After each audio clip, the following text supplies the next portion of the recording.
A restored marriage testimony when I completely let go.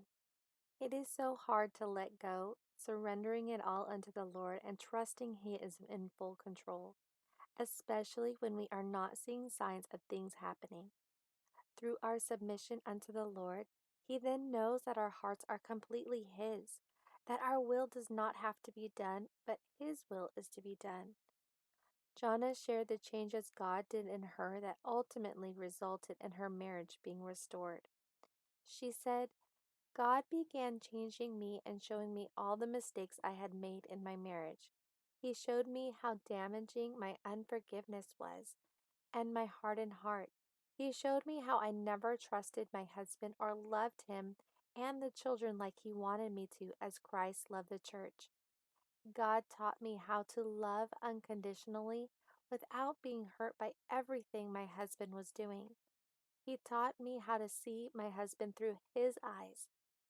As I pressed into the Lord, seeking Him for answers and turning to Him for love, comfort, and support, I felt peace in my situation. I felt joy even though there was pain all around me. Things would turn around and work out in my favor most of the time. And if they didn't, I would praise God anyway, knowing it was for my good in some way.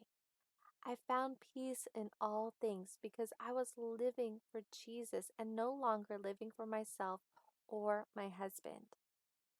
God taught me to be a loving and peaceful wife. I learned to not be a contentious woman. He showed me how to stop sneaking around, looking through my husband's things for proof that he was not being faithful. I started to love my children and lead them to the Lord, learning to depend on Him for all of our needs while the Lord led me and comforted me. I began to get out of my husband's way, and he started to lead our family.